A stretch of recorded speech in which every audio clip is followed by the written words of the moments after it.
So first, Absolutely. and I was Let's dig it all up. oh, no. True. You'll never guess. So sidebar. Yes. And also, I feel like I shouldn't have to remember everything. I know. Actually, I have to talk about this. 3, 2, 1. Hi, everyone. Hey. I'm Alicia. And I'm Meredith. And this is also podcast in the City Edition, Season 1, Episode 5. Thought it was Episode 4. Don't know where I put those notes, but they're not in my Google Doc. And I still hate Kenny. But I hate him, like, if the other episodes were 100, I hate him 96 now. Okay. Mostly I feel like you of how we understand ended. him or see other qualities in him. Like, the annoyance levels are probably still there on the original problems. I just don't want to be near him. Okay. If that makes that's fine. sense. As you live in the same city as him. Oh, I see him. I'm gonna. It doesn't matter. Okay, before we get into the episode, check us out on Instagram, TikTok, YouTube, and Patreon. All the links are in our description, and please be sure to rate, review, and subscribe. Okay. So previously on In the City, Danielle wants to have a baby with Owen, spelled Eon, but Amanda says Owen is still married and it got back to Danielle and she's not happy about it. Amanda is moving out by herself, signing a year-long lease. Kyle told the boys, who told Lexi, that Kenny said there was a spark missing, and so Lexi told Whitney, and Kenny is pissed about the word murky being used, even though Kenny did say there was no spark. That was not his main issue. And so that's what happened. Okay. So we go all around the city this episode. We start out in Fide-Eye. Kyle lets his dog pee in the grates, which I didn't know dogs were doing that. I should have assumed. I love that, though. But I didn't know. I didn't know that was happening. Incredible, because then I don't have to, like, hop over it. Yeah, I wouldn't hop over the pee. You could just step on it. You walk right through it? I mean, if there's a wet spot, sometimes you just don't know. Is it water? Is it pee? You have to step on it. I always assume it's dog pee. Strange. I will avoid it, unless it just rained. Who knows these days? We go to Midtown. Amanda's trying on the Sierra swimsuit top for the swimsuit line that she's a creative director of. That was put in with a purpose. That was awesome. They cut one commercial to fit that in. Well, no, I bet that they had a different version of that little scene, but then they were like, you know what? Oh. No. Okay, so now we go to Union Square. Lindsay is taking Gemma to a bike class, but actually it's an influencing event because Lindsay's an influencer and Gemma's here to influence some kids on some bikes. Hell yeah, Gemma's the star. And Lindsay is not only an influencer. Bravo has diminished her career to that. She is an influencer, a MILF, and Gemma's mom. Get it right, Bravo. That is so funny. I bet it was a big hit to her whenever she closed down her PR shop and go to influencer, because it's like, we really look down on the influencer title, but it is a hard job. It is a real career. It's a lot. So Georgina and her kids also join, and then Yvonne's here, and she thought this was brunch. I would die. I would be pissed. I am Yvonne. Pissed. What are we talking about? No, because if you just told me the event, I most likely would have still shown up, but then I could have dressed appropriately. Why am I in a cute brunch outfit on a Saturday when I'm hungover and I could have just been in leggings? No, literally. Georgina's like, I told her we were going to brunch, and she was Rude. like, Yvonne's literally like, I thought this was going to be different than what it is. And she's like, it's fine. Okay. But also, she's a little hungover. Maybe she actually wouldn't have come, okay? True. Let her live. I can get over my hangover with the next drink. For brunch. I can't get over my hangover with 10 screaming children. Mm-hmm. So Yvonne is like, hey, it's okay though, because Nick and I went out to dinner last night. We had a lot of wine. I'm hungover, but we're going to start trying, which just means that Nick's going to finish within her without a condom. We did this last episode. Let's not. That's what it means. And I hate it. Don't say trying around me. I'm just going to picture you having unprotected sex. Georgina tells us about how recently she was hungover and her son wanted to put his poopy diaper back on, and instead of fighting with him, she just put chocolate in a different diaper and gave it to him. Because that's parenting. I feel like that's equally messy. Obviously, one is a sanitary issue. How much chocolate should go up your butt sanitarily? None. I'm saying the poop is the sanitary issue. I think they're both. I think chocolate also could be an issue. Could become We a don't sanitary know. issue. I don't know You're the never going to get me to consequences. do this.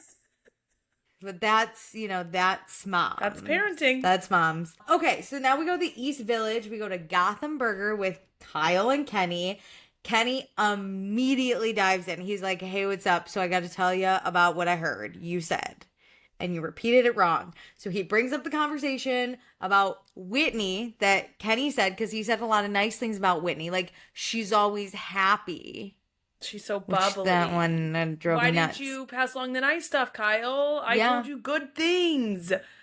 And Kenny's like, Kyle, you passing this along caused Andrea to yell. Georgina and Nick were coming after me. I was being attacked. And I was like, the victim. I hate when people are like, he said closing in on me. I hate when people are like, I'm like, it's a 3v1. 3 people are upset with you and they're talking to you about it. And also, like, calm down, sir. You brought it up. That. If they made this up and were yelling at him about something he didn't do, I would totally understand being like, why are you guys so involved in something that, like, I didn't say, like, this is clearly, like, Kyle's issue on my relationship. This is a telephone game, and they're backing the words that were used. That's the only reason, like, Georgina got involved and Nick. Like, they weren't yelling at Kenny for what he said about his relationship. They were defending Andrea's representation of the conversations he had. But also, if Kenny didn't want it to be 3-on-1, he didn't have to go to the group, and when everyone said, how are you doing, Kenny? He didn't have to say, I'm really upset because everyone keeps gossiping. You could have went to Andrea separately and been like, hey man, this is what I heard. Very good point. Kenny is the one who brought it up that night, so what did you expect? Fucking moron. Anyway, so Kyle's like, to clarify, Kyle said that Kenny and Whitney are in love, but Kenny's wondering if there's spark enough to last them their whole lives, which I said, I guess they're both still not great, but okay. But like, bravo with this editing change. Like, Kyle's makes more sense that he wasn't like dogging Kenny's relationship as it seemed in the last 2 episodes. He was more like, hey, this is what Kenny's concerned about because I don't have a spark with my wife after 10 years. So this makes so much sense on how this ball got rolling. I was wondering why Kyle, outside of just being a reality TV star, was so locked in on whether or not Kenny and Whitney had a spark. So true. But this makes so much more sense that, like, Kyle sees maybe where he was 10 years ago with Amanda. And, like, yes, I like this person. I love them even. But can I make this last forever? Or, like, even a long-term marriage with kids and everything? Sure, but also Kenny, I will never get my foot off his neck.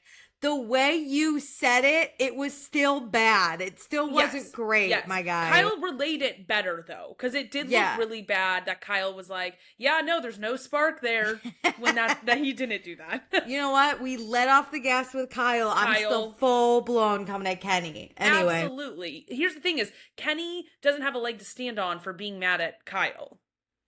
Yeah. That's it. That's all that's cleared Period. Up. And then Kyle's like, no, dude, I get it because Amanda just signed a year-long lease. Oh my God. So talk about no spark, you know what I mean? We're at ground zero. Reality TV people segue back to themselves and they're like, yeah, no, you said no spark. I have no spark. Yeah. Let me tell you about how terrible my marriage is for the 100th time. You have more of a spark than I do because this is what I'm going through. Talk about no spark. Hear me out. I mean? You want to talk about no spark? What I'm up in a loveless marriage. We're roommates and she's actually moving out. So now we're nothing. For a year, she's gone and she's taking one of the dogs with her and we're going to have to switch them around. And the paper towel We're basically parent trapping our dogs. We're separating them. No, our dogs are parent trapping us. No. Well, I guess they aren't because the parent trap is when you each take one child. Yes, but then those childs get you back together. But so they're not doing that. The secondary thing isn't happening. We're in the first act of the parent trap, okay? Never getting the second. We'll never get the second. Okay, so yeah, Kenny's basically like, sucks for you. I have an amazing spark with Whitney. So people need to shut the fuck up. He goes, I have an amazing spark. I was like, you're such a liar, but you know what? I understand him wanting to try to change this narrative. Yeah, back to me. And then Kenny's like, also, Kyle, I think this is time for you to find yourself without Amanda. And Kyle's like, you mean with a mullet? And Kenny does one nice thing in his life, and he says, I would advise against the mullet, which... Thank you, Kenny. Thank you for your service. Thank you. Kyle, I don't think you get it. You are so hot at 44 years old with no mullet. Because the second you put that mullet on, you look 20 years older somehow. I forgot how bad the mullet was until that flashed on our screen. No, literally, he looks so bad with a mullet. Oh my God. Don't and test Kyle, me. like, you can have fun without the mullet. The mullet isn't the fun. You're the fun. Yeah. 100%. Okay, so now we go back to Fi-Dye. We're going back to this games bar that we always go to. It's the only bar in Fi-Dye that will ever let anyone film. I think this one might be different. I think it's the same. This one looked a little dingier. I'm pretty sure it's the... But how many of these specific bars are in Fi-Dye? True. But either way, why do we constantly have to play games? I don't need you to do an activity while you're sitting and gossiping. Gossiping is the activity. It's because we brought boys with us because it's Yvonne and how I have claimed him before, but now I'm iffy on her dud of a husband, Nick. He may not be such a dud. I'm still making my decision. And then we have Danielle and Owen spelled Eon. So we're playing Jenga for high stakes, which I think was just loser buys lunch, but I don't remember. I liked this. At least there are stakes to it. At least it makes Jenga more exciting. So Yvonne doesn't have beef with Danielle, okay? She is one of Lindsay's closest friends, and she will always be Team Lindsay, but Lindsay and Danielle have moved past their beef, so now Yvonne can move past the beef. You know what I thought about when she was talking about, like, oh, I don't have beef with Danielle, like, she's just friends with Lindsay, is at Lindsay's engagement, I'm pretty sure Yvonne is the one Danielle walked up to once they all got to that, like, after engagement party. Yeah. And she was like, I didn't know. Yeah, that was Yvonne. Like, consoling her. That is Yvonne. And also, Nick gets along with Owen. So, this is really different from the last lunch they all had together where Kenny asked if Lindsay was sniffing glue, which I think is one of the funniest scenes. Just because it's so ridiculous. He's like, what, are you sniffing glue? And Lindsay looks so dumbfounded that she's like, yeah, Kenny, I'm sniffing glue. I haven't heard a diss like that since I was in, like, 4th grade. But, like, Lindsay was so unbothered. She's like, yeah, I just huffed. What are you talking about? She was just taken aback that that's what he's gonna come at her with. No, like, what? It was so funny. Anyway, so Lindsay and Danielle are good. Lindsay tells them they're baby stepping into the future. Nick and Owen are pumped because now they can hang out. And... yeah, great. And then we talk about how Nick and Yvonne are actually only married in Mexico. They're not married in the state of New York. Oh, God. This gave me Tom and Katie vibes over on Vanderpump Rules, where now we have to do a second wedding because we never filed the marriage certificate.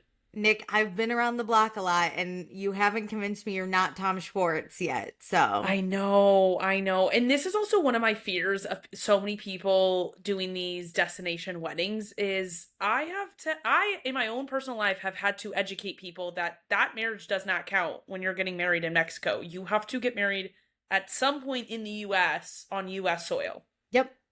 But it counts in Mexico. Congrats. It probably doesn't. There's no way they filed paperwork with the Mexican government. No, you're right. In vibes of weddings, it counts. In thoughts and prayers. Shout out, I guess. And I love yous. Cool. It's Nothing fine. was filed. They're going to City Hall next week. It's cool. I love it. Honestly, this creates a good storyline for a first season. I do find it quite entertaining. 100%. And it leads to our next question. Is Owen spelled Eon finally divorced? The answer is no. But we do find out that his ex lives in New York. I don't know why I assumed she was maybe in Ireland. Maybe because he's Irish. More about his background. Because I don't expect him to be divorced legally by any means. Like, divorces take a while sometimes. I can only imagine what it would be like to be divorcing. I assume they're not U.S. citizens because they are from Ireland. So I don't even know how that shit works. I think they're both Irish. Okay. I don't know enough about her. No, so I don't know where they got married. I don't know how long they've been married. But these are the details I need. I don't expect them to be legally divorced yet. Because him and Danielle have only been together for like 6 months. Yeah. But I'm just curious about his life specifically. Well, Owen never runs into his ex, which is good, even though they're both in the city. And Danielle says, divorces happen, but she's upset because people are making it seem like she's a home wrecker and she wrecked the home to get with Owen. She even starts crying about it. She's so upset. And That Nick would bother me if Yeah. I was being called that. 100%. Especially if you're already kind of hated by the Bravo fandom and then they find something and they're just going to Ooh. continue to throw it at you. That's and like, so true. Like, and I Yeah. don't think that they really have another storyline to like prop themselves up on. So if this becomes the thing that they're tagged with for the first season, that's a lot. I would be defending it as very hard. Agreed. But Nick and Yvonne, they like Danielle and Owen, so shout out. They're No okay. worries here. They don't believe Danielle's a home wrecker, so that's good. No. We love your love. We love our love, even if none of us are married. Or one of us is Legally. but shouldn't be. There it is. So we go to NoHo. Whitney and Kenny are running together. Whitney hates running. She's miserable. I hate running too, babe. Same. And that looked scary as that made me think about how do people run in New York City. I know obviously like the outer loop and like running against the rivers, but ooh, yikes. It has to be a nightmare. And let me tell you, as a walker, I hate runners too. I hate them. I hate stop signs, stop lights as a walker. I can't imagine them as a runner, but I agree. I also, as a walker, hate runners because they're bobbing and weaving through the people. I hate bikers on sidewalks. There's a lot I hate. Same. So Kenny's waiting for a call from his PI because ever since his mom passed, he's been trying to track down his dad. And they fell out of touch 25 years ago. Couldn't find his father on his own, so he hired this PI. So Kenny's looking to heal some of his abandonment issues. Basically, Kenny's dad was in London when Kenny was growing up, and Kenny would spend a few weeks there every summer. But he says there was probably some resentment because Kenny felt like he was maybe forcing a relationship by going over there, and his dad had his own family. And so Kenny's mom told him he didn't have to go if he didn't want to, and then he didn't, and that was kind of the end of his relationship with his dad. That's crazy. Which was sad. Come on, Dad, what are we doing? No, I need more details again. Like, were his parents ever together? Did they divorce? When did his dad move to London? How long did he go on those trips? Because that's crazy that you're just like putting your kid on a transatlantic plane to go to London by himself to go with dad and new family. And like, how many siblings does he have? How long did his dad live there? Like, whoa. I don't think it's that crazy to send your kid to visit their father. No, but when you have no contact with them outside of that, I think that's crazy because it sounds like if Kenny's not going, Dad's not calling. That's what it seems like. They don't really have a relationship except for these like 2 to 4 weeks he goes to London over the summer. Don't love that. And why is his dad in London? I'm like so confused. I don't know. I have no idea. Kenny really has to give us more info here, but Kenny says this might be impacting how he approaches relationships. He's always trying to prove that he's the best to replace the feeling that his father abandoned him and he wasn't good enough. I also wonder if he also won't let Whitney get super close to him because he's just waiting for somebody to leave. For her to leave, and so he can't mentally like think about the long term with her because he just assumes it'll end at some point. Or he's going to leave first before she can leave. Yeah. That's a common one. But weirdly enough, who else has abandonment issues? Mother Hubbard. Mother Hubbard has some big ones. However, she is in therapy to get over her abandonment issues. Very good point. I would also like to know if Kenny's in therapy or if he's just going to track down and have a relationship. Because, it'd be great to have a relationship, but there's also years of abandonment issues I was about to say, that we still need to work through. Creating a relationship now is a very different thing than having a parent while you're growing up. And so you need to heal that. Even if you forgive the parent, you really got to do that inner work. So the PI calls, and the PI has located Kenny's half-brother's son. So we finally got info about Kenny's dad, which, okay. I don't know anything about finding, a lost parent, I'll say, or a lost family member. Same. That, in my mind, once you find one family member, you would think that then you have, the rest of the puzzle. Don't they have his phone number? It didn't seem like that simple, where it's like, oh, we found your nephew. He has grandpa's phone number. Yeah, it wasn't that simple. No, I was kind of shocked. Did we abandon those kids too? I don't know, because now we're just We're figuring Waiting. it out, but we've narrowed down the search to the U.S. and London. Narrowed it down. That's the only place That's where I would have been started, searching. personally. This conversation, I was like, okay, so we have nothing. But things are going to move pretty quickly because now we got the name Larry Martin, which a common. What, didn't he know his own dad's name? No, I think he had the name, but the PI had to be like, there's a lot of Larry Martins in the world. And I was like, who's naming their kid Larry Martin? Too late. That's already a 60-year-old man. We're too far gone. Are you sure there's a lot of Larry Martins in the world? Well, when you have to look at the entire U.S. and London, it really opens up. That's where we should have started. Was the PI like, I'm going to start in Japan? No, like, honestly, I was like, okay, I could do better than you're doing right now. I could have given him all of this information off the jump. Said, oh, he used to live in London, but you lived in the U.S. I would guess those are the two places, and you have his name Larry Martin. That's a good place to start, I guess. Yeah, like, we're not diving any deeper here. We got that. Now we gotta narrow it down. Not to dog this PI, but. No, I'm dogging this PI. This was a conversation. Because I'm pretty sure Kenny was like, you came highly recommended. By who? Whoever recommended this guy. Take it back. This better have been like a setup call where this PI calls and is like pretending, because this seems very simple. When I watched it, I was like, I hope this is a producer just getting the soundbite. Yes, this is the producer. This is the intern. Yeah. He's just like, hey, this is what we found so far. Yeah. Okay. So now we go to FIDI. We got the New York Trolley Company. I love a trolley. Okay. I did a trolley for my 25th birthday. Still one of my favorite birthdays. Obsessed. I've been looking into this trolley. It's very expensive. But really? I did my trolley originally in Chicago, less expensive. This is more expensive. Wow. Kyle hired the best. Yeah. So Kyle's filling up coolers of Loverboy. He's got balloons. He's got Amanda fighting with the balloons.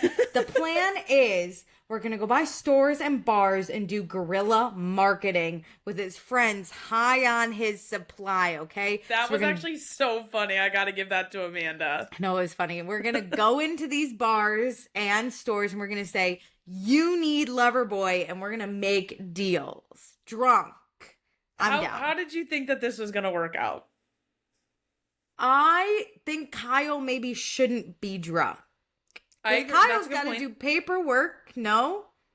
We got to... Or do you give me the cash and I just give you 10 cases? Like, well, they have to buy it through the distributor, but this is just about building relationships. Yep. Maybe we follow up with some emails, get some cards. Yeah, so I think Kyle needs to be on A game. If everyone else wants to be drunk and be like, look how fun Loverboy is, great. True.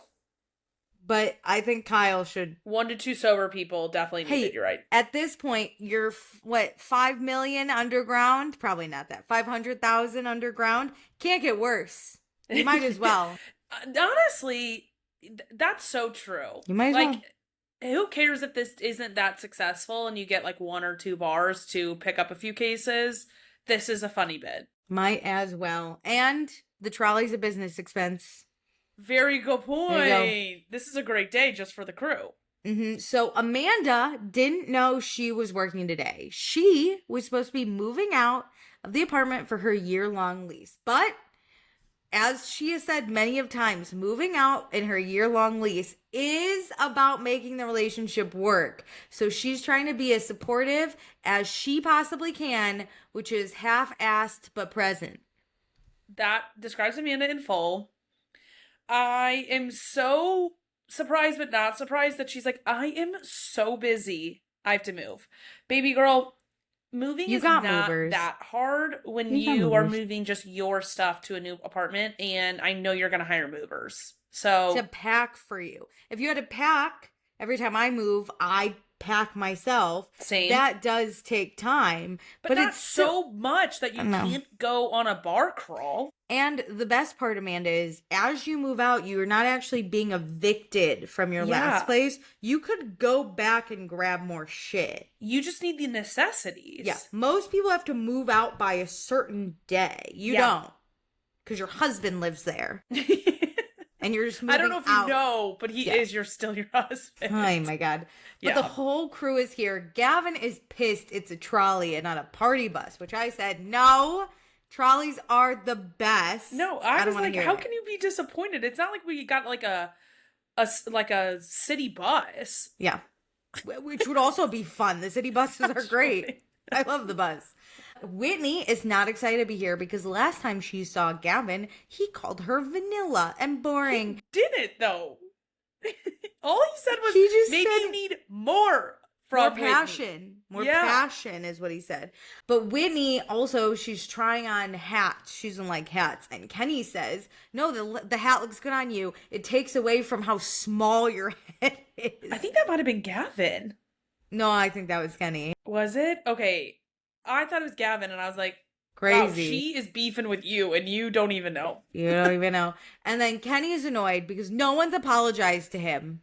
The way he was like in his confessional, like, I just expected the minute I walked on this bus, everybody would go, I'm sorry, I'm sorry, I'm sorry. What? In what world would that ever happen? Even if you are deserving of an apology. When does that happen to you? Seriously, tell me what people, because especially this group is not those people. No. Have you not watched Summer House, Kenny? I feel like you haven't watched Summer House. Have you not met, I guess Kyle doesn't count because they had a separate dinner, but you know Lindsay. That, I don't think she's going to just be throwing I'm sorries at anybody who walks on a bus. These are Lindsay's friends, okay? Her minions. I don't know. Remember? Her minions. She has minions. They're not going to get an I'm sorry Absolutely from her not. minions.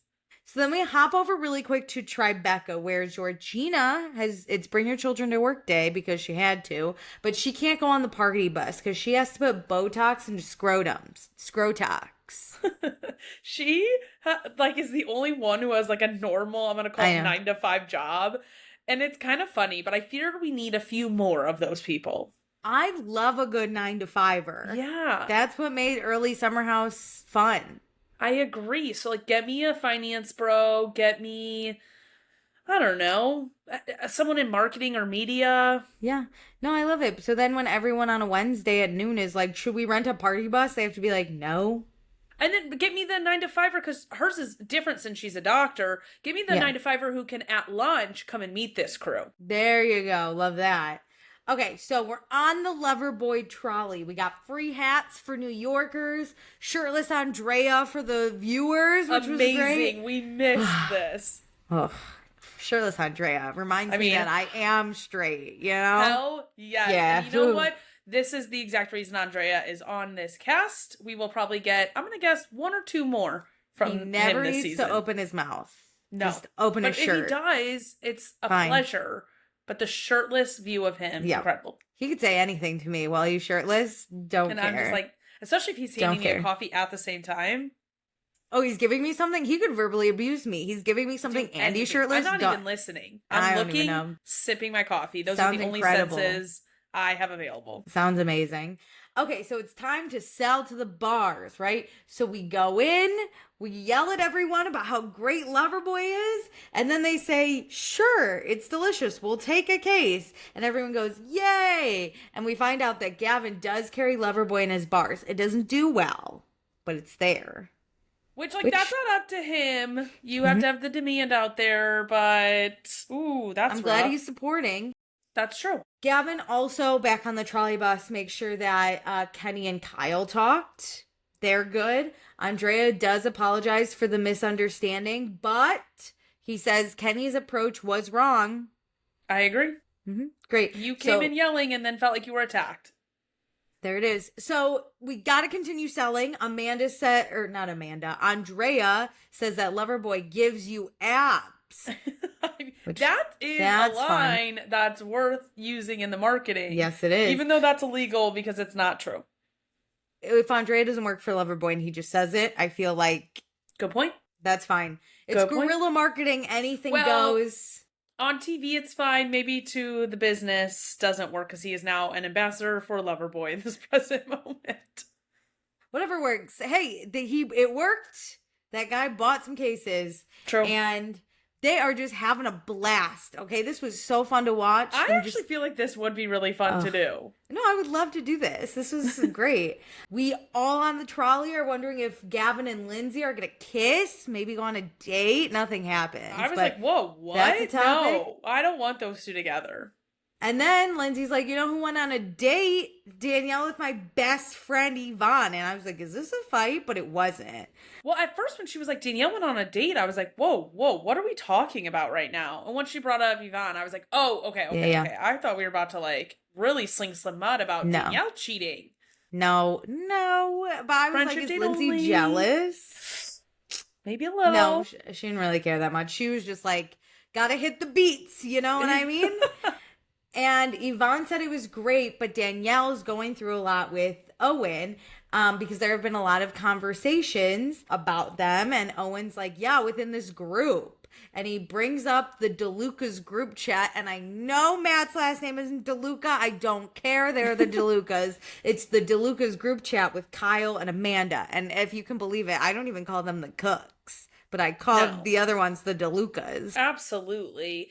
I am so proud of Owen spelled Eon for attacking this head on and saying, no, we are not worried about the public saying this shit. I mean, they are, but they're not. It's you two right in front of me. You blondies over there.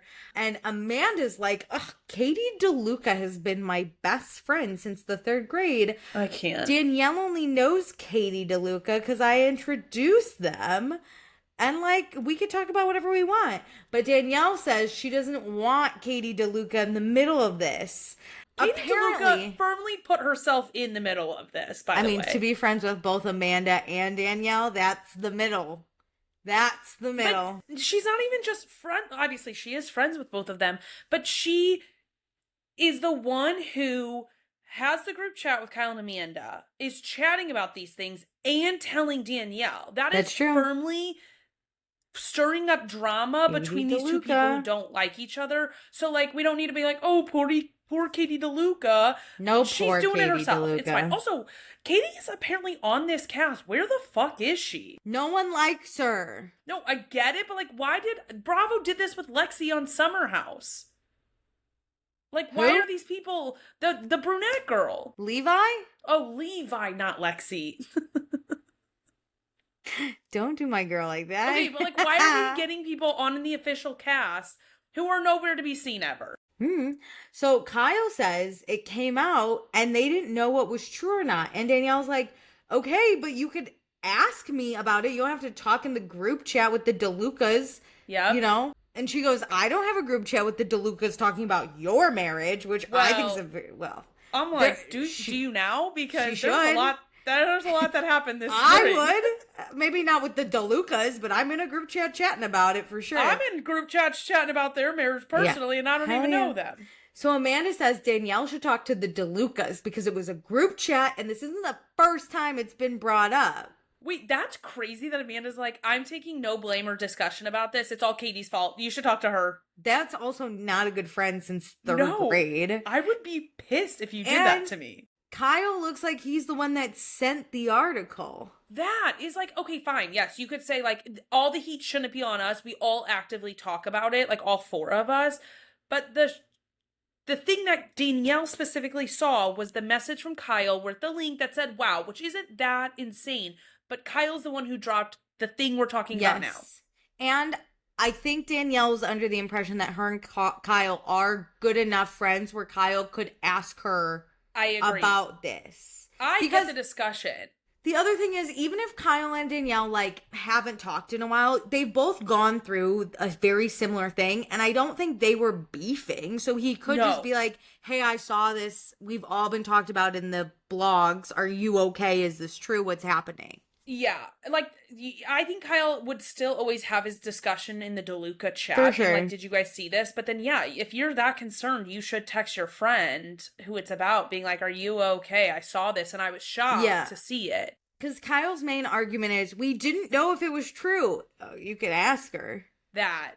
So Danielle shares with the whole group, because everyone's kind of confused, what happened. It was the rumor about her being a homewrecker, but her and Owen both say it's not true. So Gavin's the one that's like, okay, so why are we even fucking talking about it? Honestly, if it's not true, who the fuck cares?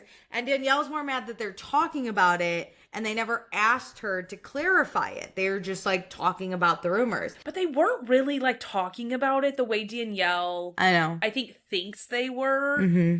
And I get it. Like, it sucks that people are talking about you behind your back, but they aren't saying that you did this. And so I wish Kyle and Amanda could vocalize that, of course, when they see stuff, they're going to talk about the shock of a headline with their friends and that they didn't say anything bad, but they can't communicate it that way. Like, they're not sticking up for themselves correctly. Instead, Amanda starts screaming that Screaming. Screaming, dude, that she needs to take this up with the DeLucas because they're the ones that brought it to Kyle and Amanda. That is crazy work, and that pisses me off. If I was in an argument with someone talking about what they did, and they're just being like, you can't talk to me about it. You need to talk to people who aren't here, even though I was an active participant and you saw I was an active participant. That would literally grind my gears. And also, stop yelling at me. No, seriously. Because also Danielle's like, stop fucking yelling. And she's like, I'm yelling because you're yelling. And Danielle's like, I'm not fucking yelling. Anyway, we talk about the Amanda-Danielle beef, which goes back years for people who don't know. They've always had beef. Amanda says she's always felt dismissed by Danielle.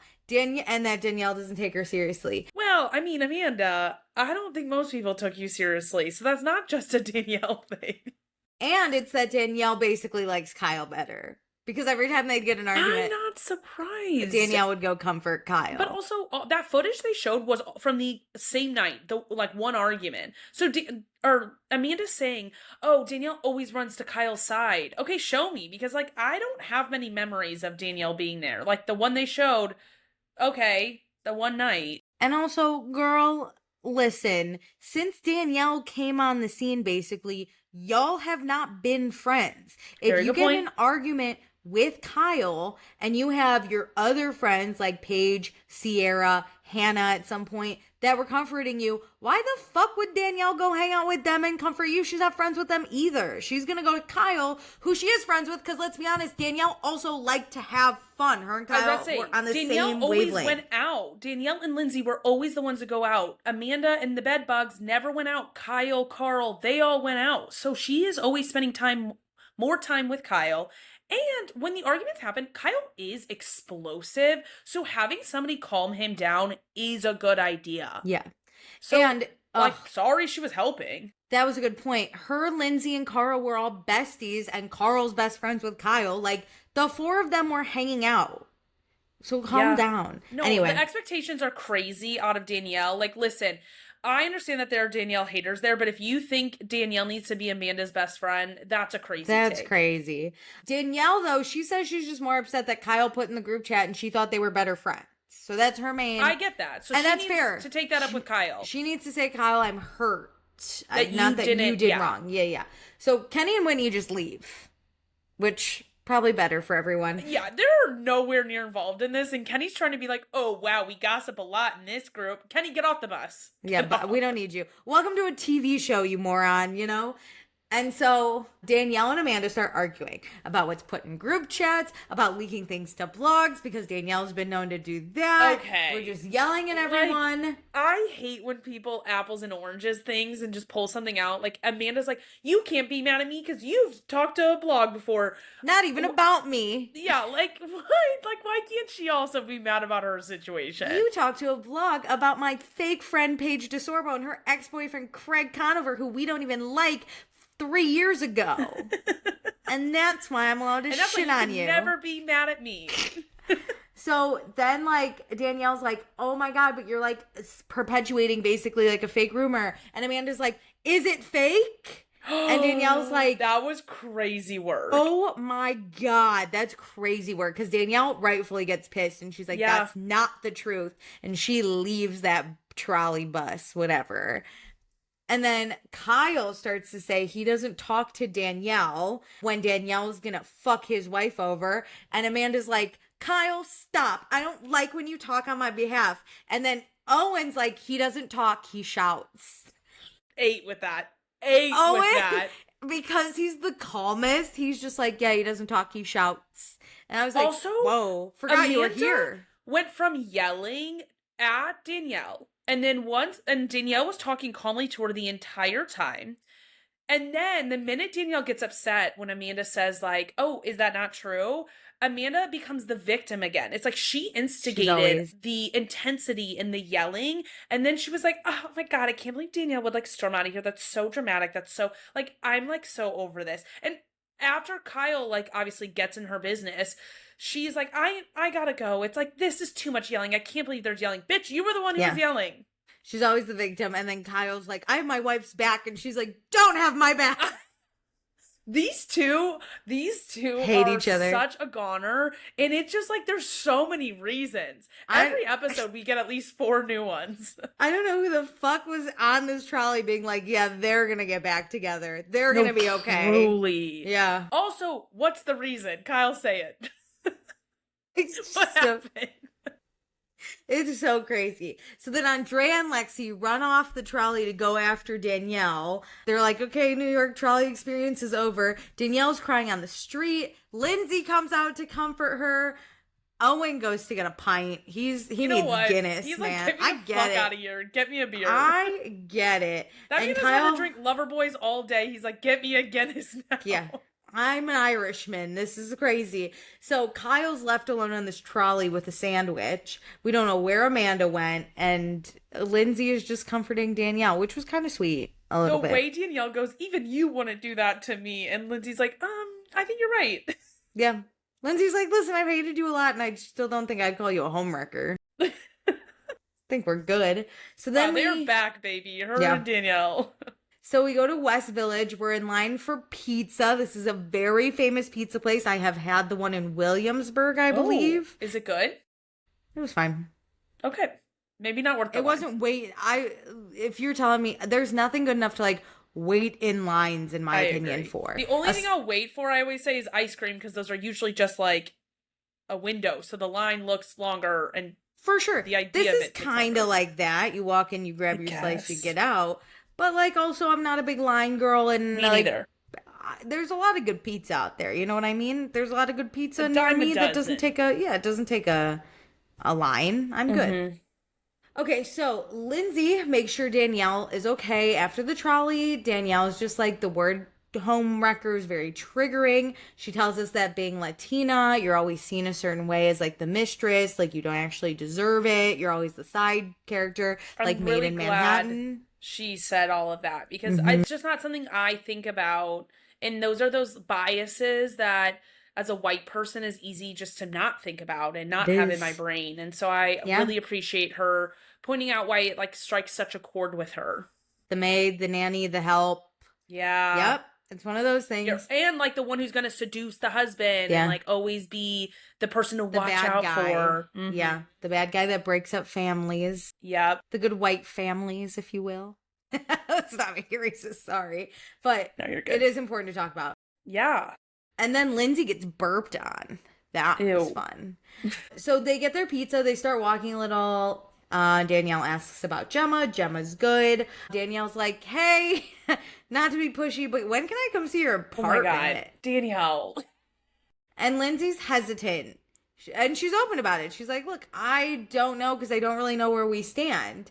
And Danielle's like, it's like we're dating each other. And Lindsay's like, all I need is really consistency. And Danielle's like, okay, I'm going to fight for this friendship. She's like, go off. Show her you care. I agree. But I think sometimes Danielle doesn't know how to be like subtle and just like slowly rebuild. It's like she has seen Lindsay's apartment on social media, obviously, and is like, I want to see it. Like, it looks so cool. And it's like, okay, but, like, that's her home. Like, you don't need to be there until you're invited there. And, like, I understand that, like, that excites you and you want to rebuild and all this stuff. But, like, these are inside thoughts. These are thoughts we say to Ian/Owen. There's a better way to say it. Like, if Lindsay was like, oh, talking about my apartment. And then Danielle was like, oh, I'd love if you'll have me over to see your apartment. Just, like, leave it like that. Like, oh, it looks so nice. Place to slide it in. I would love to see it sometime. Like, very cash. No boundaries with these two. Danielle like cannonballs into things, and I'm like, girl, no. Give her props. She asks for what she wants, always. Very good point. That is a very good point. Lindsay says that she likes Owen, spelled Eon. We find out the divorce is underway. There's just paperwork to finish, with which Lindsay's like, yeah, paperwork takes a long time. Yeah. She talks about how she dated a guy a long time ago that was separated for 2 years, and then she once walked into his apartment and his ex-wife was there. That is crazy. And she was like, there's a human in your apartment. That's the funny. way Danielle's like, no worries. We don't have that issue. He's moving into my place. Ex-wife doesn't have my key. But Lindsay's not judging Danielle for being with Owen, but just wondering, like, if they have a timeline, how long divorce is going to take. Is it going to happen? And Danielle's like, it's happening. I will say one thing that looks better for their coupleship is that they had a baby together by the time that this is all airing. I feel like it solidifies that it is serious. Yes. Even though in the show sense, they'd only been dating for 6 months and living together for a month and a half. Yeah. But now they have a child, so we're in. I think he's still legally married, but who am I to judge? Fine. Someone sign that paperwork. What's taking so long? You know what I mean? I just want the details. I don't judge them for being married. I just want to know why. 100%. Okay, so now we go to NoHo. We're at Kenny's apartment, and Kenny is calling numbers that the PI gave him for his dad, but they all aren't in service, which again begs the question, what is this PI doing? He didn't try to call the numbers beforehand? Right? To be like, what's the ring, guy's name? Ring, hang up. It's in service. Is this so-and-so's number? Yeah. He's just like, I didn't even verify that this was the number. I'm just giving you what I got in my inner. I can do better work than this guy. Whitney does do better in 15 minutes. Well, It goes from light to dark. But hello, we're here one day. So the PI thinks that Kenny's dad is alive and well with his current wife, Debbie, in Tampa, Florida. So I'm glad you're in the U.S. How do you know that if we don't even have active phone numbers? How do you have some information and not others? I don't really trust anything this guy's saying. I don't know. So then Whitney's like, let's just Google. The PI can't even Google. The way she's like, let's just start Googling names. We'll see what we can find. Let's get on Facebook. I was like, and that is every millennial woman. That was hilarious. She's like, Debbie's got to have a Facebook. All parents do. Yes. All older women have it. Found her in 17 seconds. 5 seconds. Debbie's on Facebook. So they message Debbie and Debbie's daughter because this is how things are fucking done. And she's a real internet sleuth. She's on Finders. We're looking for other numbers. And then we find a number and we call it. And we've got someone. So Kenny's like, hey, I'm Kenny. I'm Larry Martin's husband. Well, he says, I'm Kenneth. I'm Larry Martin's son. And Debbie's like, oh my God, we've been looking for you. Which again begs the question, these people are not looking that hard. No, I was like, wait a minute. You've been looking for him? How long? No, I need more get your money back from this PI, okay? Whitney found her. Thank God he got us the name Debbie, because then Whitney did the rest of the fucking work out here. She found Deborah, right? But Debbie is very happy to hear from Kenny. Yes, very excited for them, but I want to know how long that they've been looking for Kenny, because it also seems like poor parenting that we know Kenny's name, his last, full name, his date of birth. Some of the issues Kenny had was he didn't know his dad's date of birth with the year and social security for the PI who did nothing. But parents, remember that who this person is. I feel like it'd be a little bit easier to find it the reverse. I know you're not some millennial Facebook stalker, but what? Also, not to because I know Larry and Debbie probably don't have a lot of experience looking for things on the internet. Not like us millennials. But Kenny's a big time investor who gets private jets. He seems like an easy Google search. That. If you have his first and last name and date of birth, he's going to pop up to be like Kenneth Martin, he's going to be high on the Kenneth Martins too if there's multiple of them. Which there probably is, Kenny Martin. But, you know what I mean? If he's a big-time investor, he's making a lot of money, you could easily find his stuff. I know. It makes me wonder if they hadn't found each other prior to this season 1, would they have seen his face on this Bravo stuff and been like, that's my son? I don't know what's going on in Tampa, Florida. It sounds like really hard to get anything done. I was just like, this is kind of embarrassing on both sides. That like the 100%. the PIs, PI, not Kenny, and then Debbie and Larry over there. Yeah. Also hilarious, not to like beat a dead horse, but Kenny was like, "Hey, I'm Kenneth. I'm looking for my dad, Larry." And Debbie's like, "Oh my God, how's it going? We love you. We've been looking for you." And he's like, "Who am I speaking to?" Debbie, lead with your name, girl. No, that was so confusing. I will say, in present day, they have all met. I have seen that. Lovely. Yeah. Debbie thrilled to have finally met him. Let me tell you, thrilled. Been looking everywhere for him. Yeah, couldn't find him in Tampa, Florida. Who would have thought? You know. Oh, where did Kenny grow up? Michigan? He's from Michigan. Michigan or Minnesota? Michigan. Yes. Okay. Did they look in London? Did Debbie and Larry also, what brought Larry from London to Florida? No. Is Debbie his third wife then? Because he had a separate family in London. And like we found the nephew, and it didn't seem like the nephew had much information. I have a lot of questions. I have many questions. I have a lot of questions. And I think some of them will be discussed because I have seen in the future episodes that Lindsay and Kenny do sit down together. Thank goodness. Because also they messaged Debbie's daughter, which doesn't sound like Larry's daughter. So I know. I'm just... I need a family tree and timeline going on here. I have so many more questions than when we started this episode. Let us in at the reunion for just 10 minutes. We're just going to ask our basic questions. We won't even call him an idiot or a moron. Or here's the thing. Won't. Even if you don't have time to put it in the actual episode, please put up a YouTube video explaining Kenny's timeline and life story, and then Owen/Eon's marriage and divorce. Thank you so much. They just go on their individual Instagrams and are like, "Hey everyone, I've heard there's questions," and they go into a whole fucking... They should meet with that, what's his name, Soho Brody or whatever. Timeline of their lives. Timeline them, yeah. You know what, I'll become a fan of theirs again if they can get this for me. They're in hot water, but if they can get Kenny's background, I'm in. So then we go to Fi-Dye. The movers are here to move out Amanda. She was alone last night. She had a breakdown. She's moving out today. This is like a chapter closing. Even though, and I cannot stress this enough, this is to help her relationship with Kyle, okay?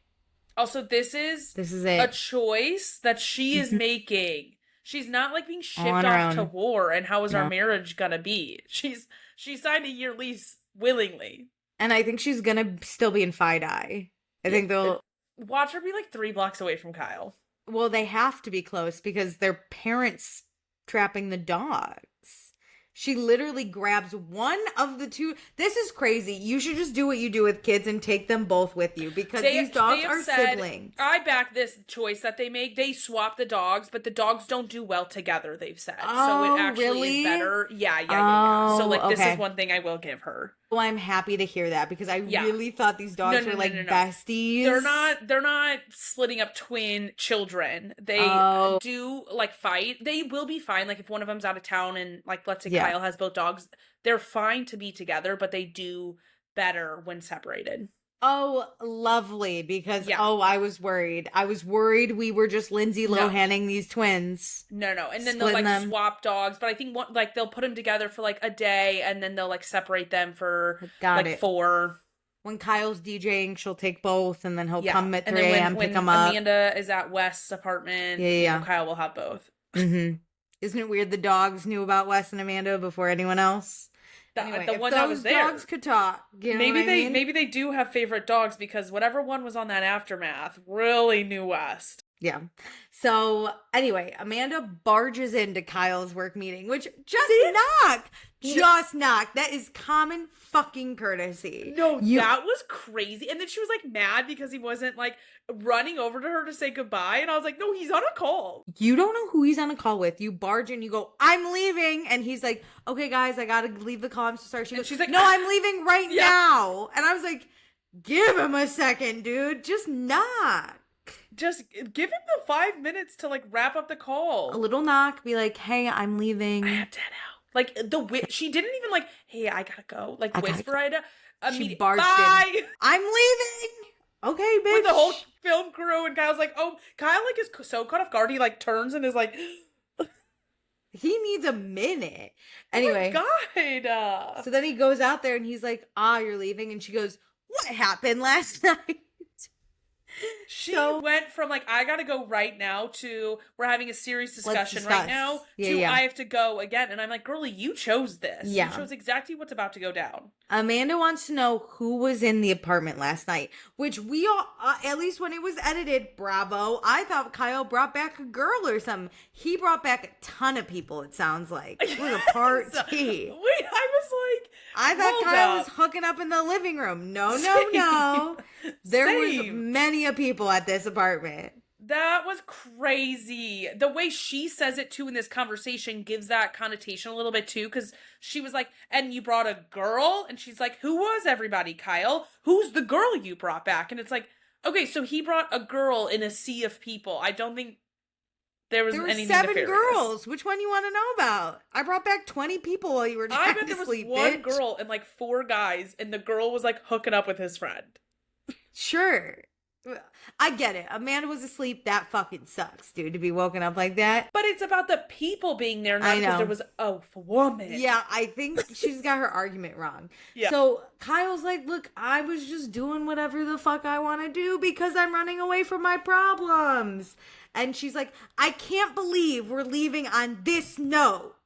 I was like, again, you don't really have to leave. You did choose to have this discussion right now. He was on a work call. You know what I mean?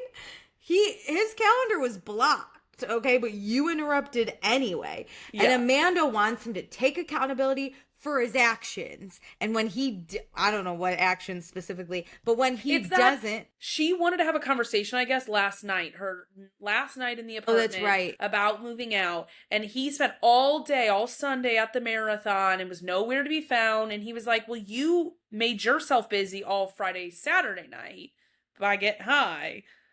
Which, like, go off, queen. No problem with that. But I understand it is like, you want to have this discussion when you just randomly decide you want it without communicating it to him. And then he ends up being busy all day. Granted, yeah, being out till 2 a.m. is... Hey, it's Marathon Sunday. That's the thing is I'll give him that. Because like, if it was a normal day and he was gone 8 a.m. to 2 a.m., crazy. But as someone who also is in a major marathon city, I was out from 7 a.m. to 11 p.m. on my marathon weekend. It's marathon. And the New York City Marathon is the biggest one in like one of the worlds. Yes. Carl was running it. We're busy, man. In New York. That is one of my favorite days of the year. Yeah, and it's not running by his apartment, okay? He's got to move. He's got to go to different boroughs. And it's hard to get around on marathon day. It is hard.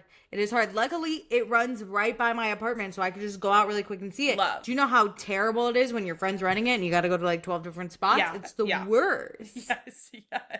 So, leave him alone. It makes sense. And you knew that this was marathon day and that he was going to go support his friends running. This is such a big thing. I want to talk that day. Exactly. That's why I'm annoyed, because I fully understand his argument about like, why couldn't we have this discussion on Friday or Saturday? Like, you knew I was going to be blocked all day Sunday. Maybe not till 2 a.m. Sunday, but we were never going to have a discussion at 10 p.m. when he comes home. No, literally. At a more reasonable hour. Yeah. Hello? So, yeah, when he doesn't take accountability for his actions, she cries. She's overwhelmed. She has to go meet the movers right now. I was like, babe, why didn't you leave when you said you were leaving? Girl, you had to leave a while ago. The movers left a long time ago. And you said, let's have a full conversation. That she's like, I gotta go. My movers are there. And like, I can't do this now. You should never have started this conversation. No, okay, girl. So, yeah, that's how it ends. She leaves crying. She can't even shut the door. Kyle. The elevator's right across from them. For a second, I was like, is the elevator in their apartment? Okay, they are in a different apartment than I remembered with the Loverboy offices across the hall. They have since moved, I think. Okay. Because this is clearly just like they have the entire floor. Yeah, it was crazy. But yeah, she leaves. Goodbye, Kyle. Whoa. Anyway, next time on In the City, it's Yvonne and Nick's wedding. We see Amanda's dad back. What's his name? Jerry? Frank. Sounds the same. whose dad is named Jerry? No one? I made it up. up. Don't do that. Frank? Come on, Frank Petula? Frank Petula? You're right. I didn't put the last name. Jerry Petula doesn't have the same Got it. ring. Okay, we see Frank. Kenny confronts Gavin and tries to come at him, but Gavin's not going to take that. He's going to fight back. I don't get what we're fighting with Gavin over. You also shouldn't go for the person that knows your deepest, darkest secrets. Very good point. Not in public anyway. Go for them in private. Yep. And like right before they go to bed, so then they can sleep on it and wake up and not be mad at you Feel anymore better or about something. Yeah. Okay, it's time for my favorite bit. We got in the city and out to the suburbs because we're gonna keep one person in the city and we're gonna kick the other one to Jersey. Hell yeah. Meredith, it's an odd number episode. That means it's your turn to go first. Where would you like to start? Who do you want to pick? I am keeping In the City by man Kyle Cook. I loved the guerrilla marketing. He was fun. Him and Lindsay on his back. He's just trying to get his little lover boy. And I'm on his side in the Amanda leaving fight. Like, I gotta leave right now. You interrupted his workday. You chose to pick the fight, and he's totally justified for being out all day on Marathon Day. Yeah, hello. We would have been there too. Keep him in the city for Marathon Day. Get her. And honestly, I'm just going mine. Out to the suburbs with Amanda. Like, oh, okay. The exact same leading into it. Yeah. I get it. Okay, I'm gonna in the city Danielle. Nice. I feel like she finally opened up something to us. True. And I know she kind of lost it with the Amanda thing a little. But I liked it. But I liked it. It gave entertainment. Amanda's a nutcase dude. And she's got Owen spelled Eon telling Kyle that he doesn't talk, he shouts. Hell yeah. That's your man, The thing is like, you know? You can lose it as long as, like, you don't look like the absolute lunatic. And I think Amanda looked worse in that fight.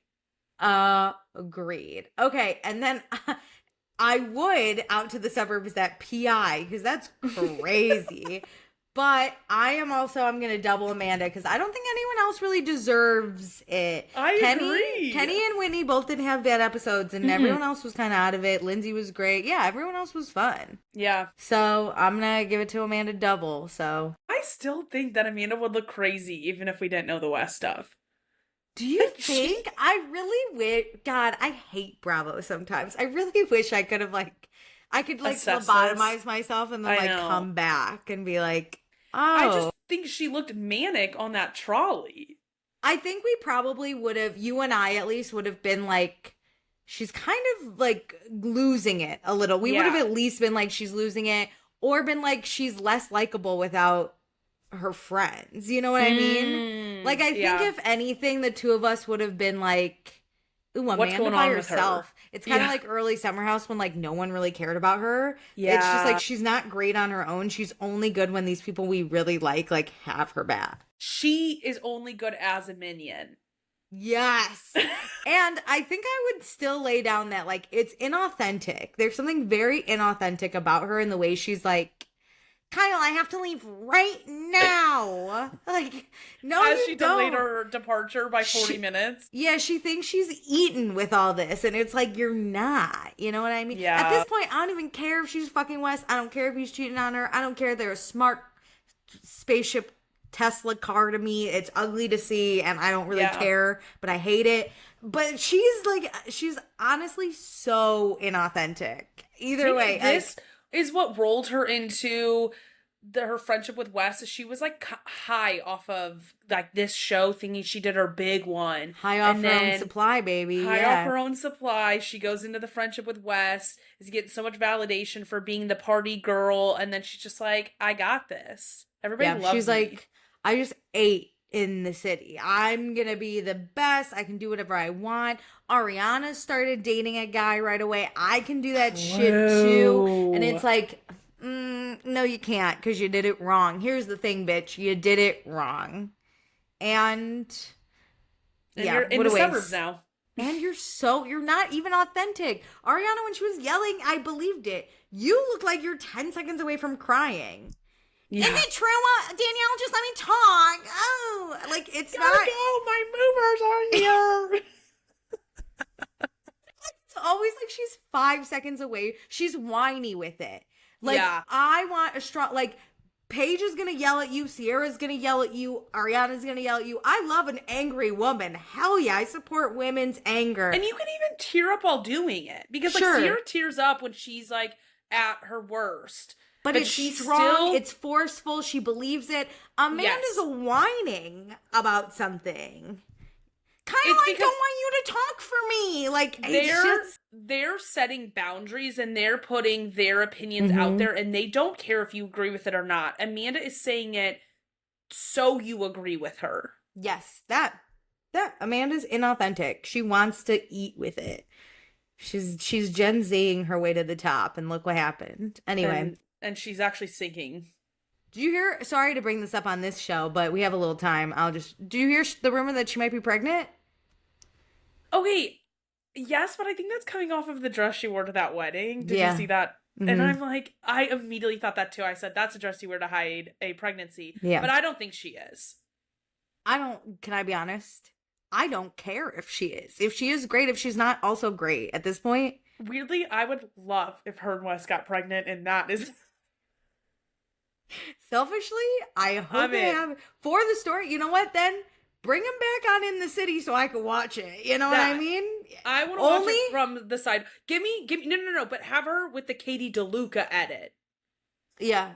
Where we're talking about her and we see her every once in a while in the background. No, because I'd want to watch Wes be forced into taking care of Amanda in her pregnancy. You know what I mean? Like, give him kind of like a Gavin edit where we see them, but not a lot. Very specific. It's like the way we see Gavin's bars and restaurants is how we would see Wes. We pop out. Yeah, or Danielle and Owen, like, before this episode where we just saw them in their apartment and then, like, forgot they existed a little. That, I think, only if they're pregnant, because, man, would Wes hate his life. And then her telling Kyle and Lindsay and them just laughing at her or something. Immediate season 2. Immediately 10 seasons of In the City. Sign them up. You know what I mean? Force them on this. I hope you got Amanda contractually for at least 2 years, because but if she's not pregnant, let's drop her.